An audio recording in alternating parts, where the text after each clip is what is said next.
America के पूर्व राष्ट्रपति और रिपब्लिकन पार्टी के उम्मीदवार डोनाल्ड ट्रंप के ऊपर रविवार को एक रैली में जानलेवा हमला हुआ। ट्रंप पेंसिल्वेनिया में एक रैली को संबोधित कर रहे थे, तभी हमलावर ने ट्रंप पर कई राउंड फायरिंग की। गोलाबारी में पूर्व राष्ट्रपति घायल हो गए। घटना के बाद सामने आए वीडियो में यह साफ देखा जा सकता है कि उनके एक कान से खून बह रहा है। गोली चलते ही ट्रंप अपने दाहिने कान पर हाथ रखते हुए डायस के नीचे झुक गए। इसके बाद वहां मौजूद भीड़ में चीख पुकार मच गई और लोग अपने आप को बचाने की कोशिश में इधर उधर भागने लगे। इसके फौरन बाद अमेरिकी सीक्रेट सर्विस के एजेंट ने ट्रंप को घेर लिया और उन्हें सुरक्षित स्थान पर पहुंचाया। घायल ट्रंप को अस्पताल में भर्ती कराया गया, जहां से उपचार के बाद डॉक्टरों ने उन्हें छुट्टी दे दी।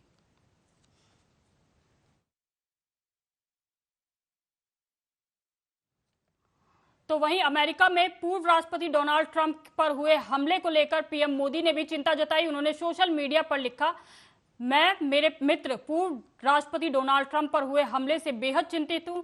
मैं इस घटना की कड़ी निंदा करता हूं।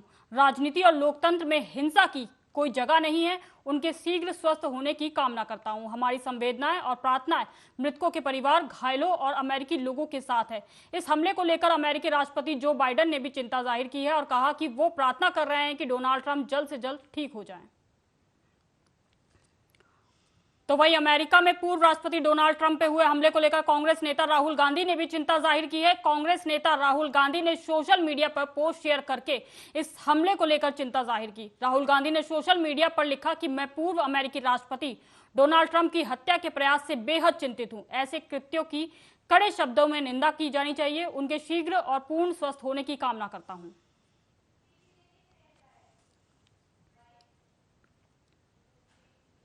अनंत अंबानी की शादी देश भर में चर्चा का विषय बनी हुई है। वैसे तो भारतीय शादियों में बिन बुलाए मेहमान का पहुंचना बेहद आम बात है, लेकिन आपको पता होना चाहिए कि एक कानूनन अपराध की श्रेणी में आता है, खासकर तब अगर देश में मशहूर बिजनेसमैन मुकेश अंबानी के बेटे की शादी हो, जिसमें वीवीआईपी गेस्ट से लेकर देश के प्रधानमंत्री मोदी खुद पहुंचे। दरअसल अनंत अंबानी के वेडिंग वेन्यू, जो कि मुंबई के बीकेसी स्थित जियो वर्ल्ड सेंटर में है, वहां बिन बुलाए आने वाले एक यूट्यूबर और बिजनेसमैन को ट्रेस पासिंग के आरोप में मुंबई की बीकेसी पुलिस ने हिरासत में ले लिया है। प्राथमिक रूप से मिली जानकारी के मुताबिक जियो वर्ल्ड सेंटर में काम करने वाले सिक्योरिटी डिपार्टमेंट के बलराम सिंह लाल की शिकायत के आधार पर पुलिस ने मामला दर्ज किया है। मिली जानकारी के मुताबिक सिक्योरिटी गार्ड्स को बीते शनिवार एक व्यक्ति पर शक हुआ। वह अनंत अंबानी की वेडिंग वेन्यू में फर्स्ट फ्लोर पर घूमता हुआ नजर आया। इसके बाद जब उस व्यक्ति से पूछताछ की गई तो ये पता चला कि वह जियो वर्ल्ड सेंटर के गेट नंबर 10 से अंदर घुस गया। उसने बताया कि वेडिंग वेन्यू को लेकर वो बहुत ज्यादा उत्साहित था और इसलिए उसने इस प्रकार की हरकत की। आरोपी का नाम मोहम्मद शफी शेख बताया जा रहा है, जो मुंबई के सेट विरार का रहने वाला है। वहीं बीते शुक्रवार को जियो वर्ल्ड सेंटर के पवेलियन नंबर 1 पर एक व्यक्ति पर शक होने के बाद वेंकटेश अलूरी नाम के एक यूट्यूबर को पूछताछ के लिए रोका गया। तब पता चला कि उसे भी शादी का निमंत्रण नहीं मिला और शादी अटेंड करने के लिए वह आंध्र प्रदेश से आया है। सबसे पहले उसे गेट नंबर 23 पर रोका गया और गेट पास ना होने के चलते तुरंत चले जाने के लिए कहा, लेकिन गेट नंबर 19 से किसी प्रकार वो अंदर घुसने में कामयाब रहा। उसे पकड़ने के बाद सिक्योरिटी गार्ड्स ने लोकल पुलिस स्टेशन में संपर्क किया और उसे पुलिस के हवाले कर दिया। यूट्यूबर ने पुलिस को पूछताछ में बताया कि वह शादी का वीडियो रिकॉर्ड कर स्ट्रीमिंग करना चाहता था। पुलिस ने दोनों मामलों में कानूनी कार्रवाई करने के बाद आरोपियों को नोटिस दिया और बाद में जाने के लिए कह दिया।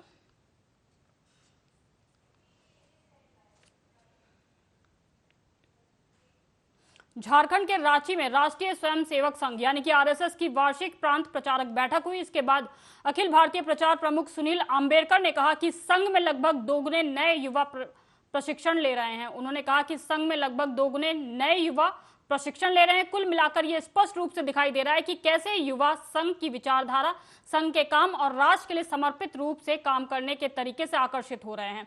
दूसरी बात यह है कि हमने संघ की वेबसाइट पे आरएसएस में शामिल होने का विकल्प दिया है। हर साल लगभग 1.25 लाख लोग इसमें शामिल होते हैं।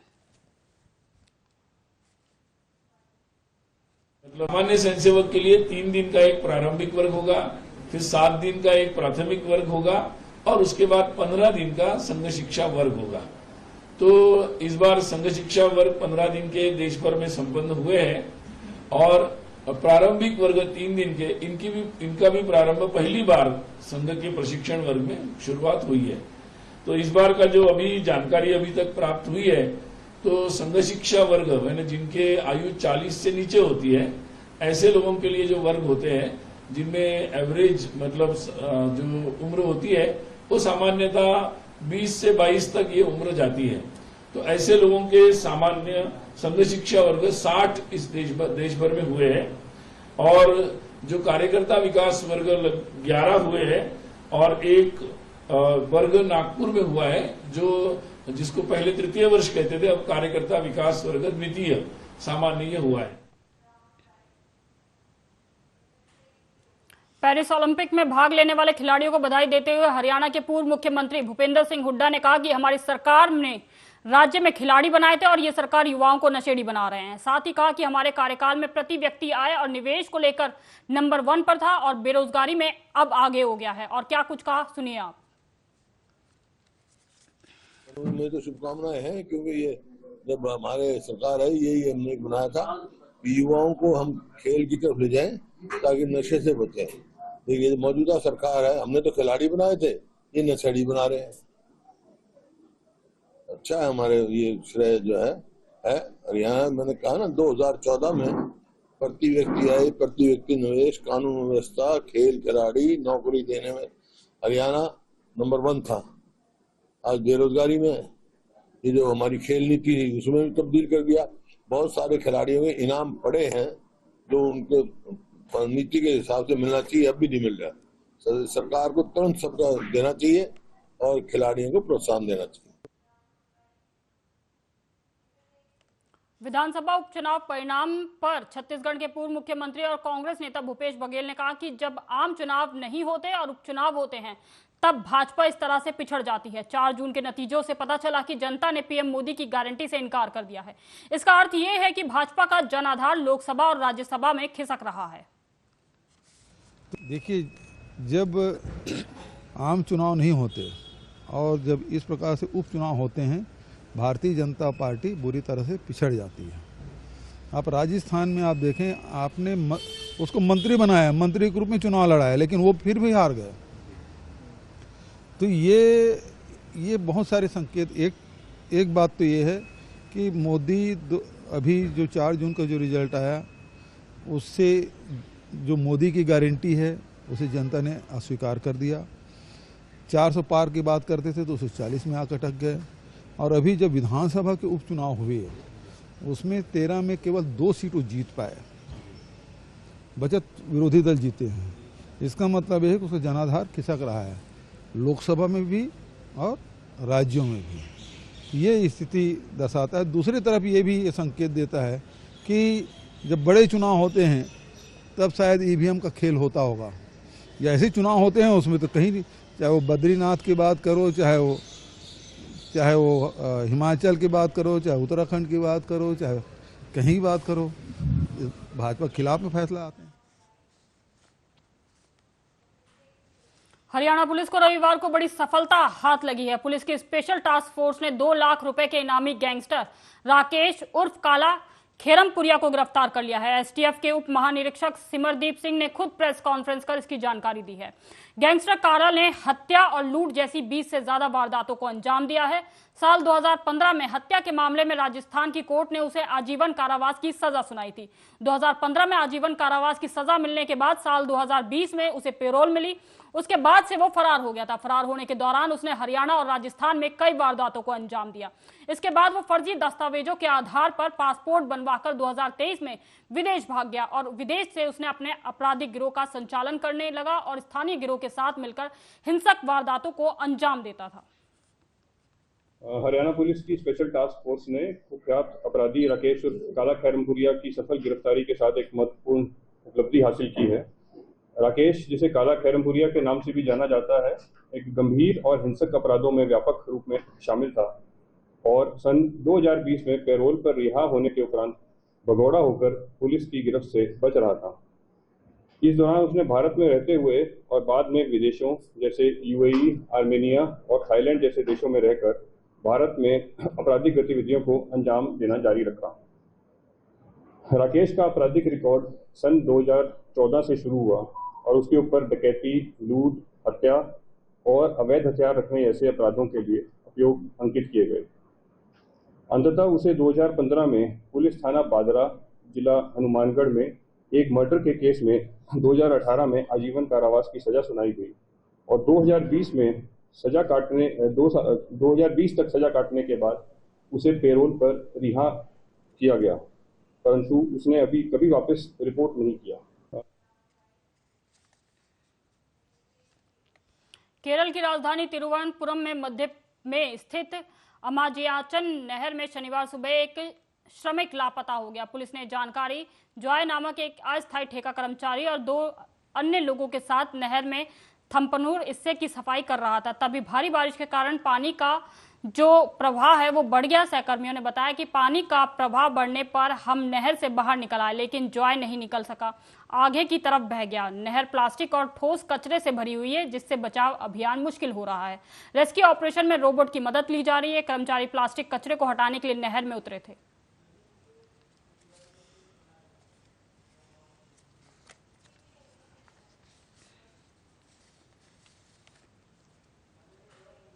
नेपाल से सटे बिहार और यूपी के कई जिले बाढ़ की चपेट में हैं। बिहार में बगाव में गंडक नदी के बढ़ते जलस्तर से बाढ़ की स्थिति बनी हुई है।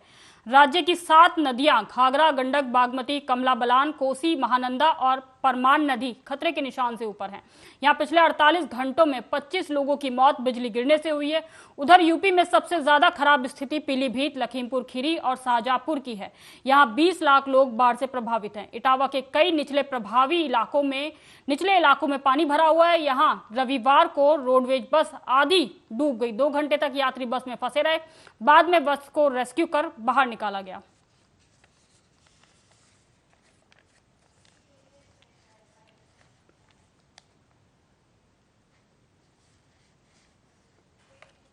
केंद्रीय मंत्री गजेंद्र सिंह शेखावत ने कांग्रेस पर निशाना साधते हुए कहा कि वो पार्टी जिसने संविधान की हत्या की, जिसने 1975 में आपातकाल लगाकर संविधान को कुचलने का काम किया, वो कांग्रेस नेता जिनके हाथ संविधान के खून से रंगे हुए हैं, वे आज संविधान की पुस्तक हाथ में लेकर संविधान बचाओ का नारा देते हैं, संविधान बचाओ की बात करते हैं। कांग्रेस पार्टी 100 बार झूठ बोलकर उसे सच्चा साबित करने की कोशिश करती है, लेकिन देश की जनता ने तीसरी बार भी एनडीए को सरकार बनाने का सौभाग्यपूर्ण अवसर दिया।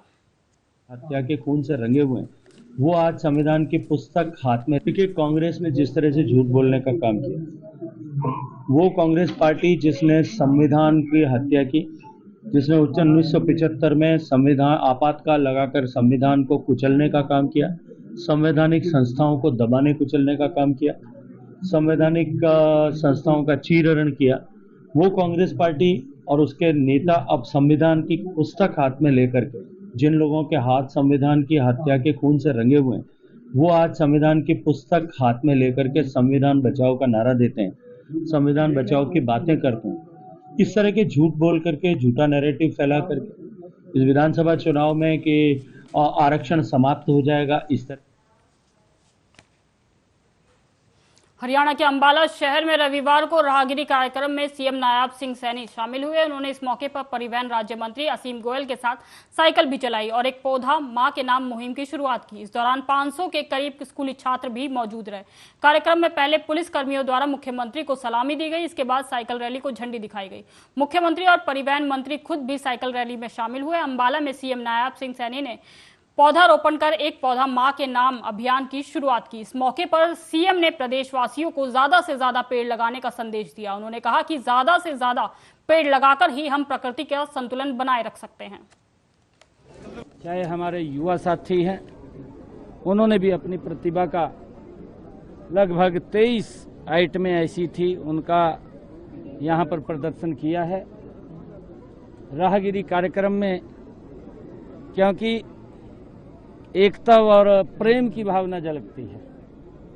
आज पूरा शहर एक स्थान के ऊपर उमड़ा है और यहाँ पर अलग अलग स्टॉल लगा करके, जो स्टॉल लगाए गए हैं, युवाओं को भी जागरूक करने का काम और खेलों के द्वारा भी अपना प्रदर्शन दिखाने का यहाँ पर काम, चाहे रस्साकशी की है, फुटबॉल की है, या जूडो कराटे की है, या पौधारोपण की है। पौधे वितरित किए गए हैं। आदरणीय प्रधानमंत्री नरेंद्र मोदी जी का जो आह्वान था, उन्होंने 5 जून को जो आह्वान किया, एक पेड़ मां के नाम। राजस्थान बीजेपी अध्यक्ष सीपी जोशी ने कहा कि पिछले कई सालों में राजस्थान की जनता ने सिर्फ नारे और वादे सुने हैं। इस कालखंड में ऐतिहासिक काम होंगे जो बरसों से राजस्थान इंतजार कर रहा था। उन कामों को भी प्रदेश की जनता होते हुए देखेगी। की जनता होते कई वर्षों में सिर्फ नारे और वादे राजस्थान की जनता ने सुने हैं और इस कालखंड में ऐतिहासिक काम होंगे जो बरसों से राजस्थान इंतजार कर रहा था। उन कामों को भी राजस्थान की जनता होते हुए। झारखंड में विधानसभा चुनाव की सुगबुगाहट शुरू हो गई है। विभिन्न दलों ने इसकी तैयारियां शुरू कर दी है। एक तरफ बीजेपी के चुनाव प्रभारियों का यहां लगातार आना जाना हो रहा है, तो वहीं झामुमो के कार्यकारी अध्यक्ष हेमंत सोरेन ने शुक्रवार को कांग्रेस नेता सोनिया गांधी से भी मुलाकात कर विधानसभा चुनाव पर चर्चा की। शनिवार सुबह को इसी सिलसिले में केंद्रीय मंत्री सह भाजपा नेता शिवराज सिंह चौहान रांची पहुंचे, जहां पार्टी कार्यकर्ताओं ने उनका जोरदार स्वागत किया। उन्हें रिसीव करने खुद राज्य मंत्री संजय सेठ पहुंचे। एयरपोर्ट से बाहर निकलते बाद उन्होंने मीडिया से बात कर जानकारी दी कि हम लोग विधानसभा चुनाव की तैयारियों में जुटे हुए हैं। शिवराज सिंह चौहान ने कहा कि मैं यहां आता रहूंगा। झारखंड को प्रणाम, यहां की जनता को प्रणाम। आपको बता दें कि केंद्रीय कृषि मंत्री शनिवार को खिजरी विधानसभा में आयोजित कार्यकर्ता अभिनंदन समारोह और विजय संकल्प सभा में हिस्सा लेंगे। मैं तो आता रहूंगा आपके बीच ही। झारखंड को प्रणाम, झारखंड की जनता को प्रणाम। और अब लोग चुनाव की तैयारियों में जुटे हैं। मैं तो आता रहूंगा आपके बीच ही। झारखंड को प्रणाम, झारखंड की जनता को प्रणाम। और अब लोग चुनाव की तैयारियों में जुटे हैं।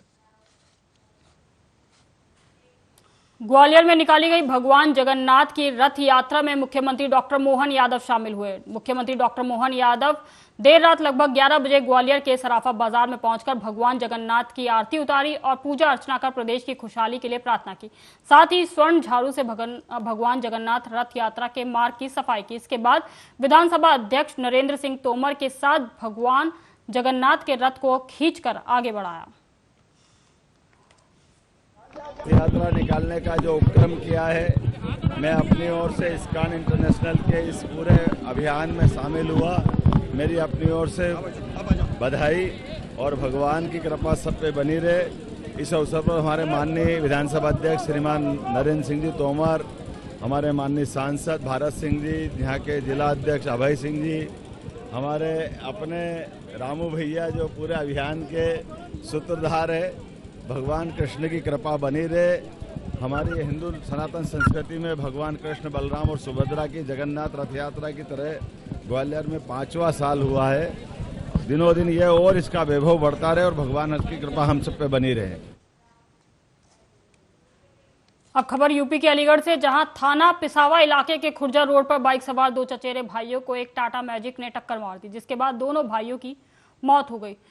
संदीप और रवि बाजार में खरीदारी करने के लिए गए थे, तभी खुर्जा रोड पहुंचते ही तेज रफ्तार टाटा मैजिक ने बाइक को जोरदार टक्कर मार दी, जिसके बाद दोनों भाइयों की दर्दनाक मौत हो गई। घटना की सूचना पर पुलिस मौके पर पहुंची और दोनों के शवों को कब्जे में लेकर पोस्टमार्टम के लिए भेज दिया। रविवार को पुलिस ने दोनों के शवों का पोस्टमार्टम कराने के बाद शव परिजनों को सौंप दिया और पुलिस आगे की कार्रवाई में जुट गई है। फिलहाल एक ही परिवार के 2 भाइयों की मौत के बाद परिवार में कोहराम मच गया है। ये पाली समाज से है। हाँ, कौन क्या नाम है दोनों के? इसका नाम है रिंकू सनोप, रवि सनोप। हाँ, क्या नाम है? विजेंदर और संदीप सनोप रमेश।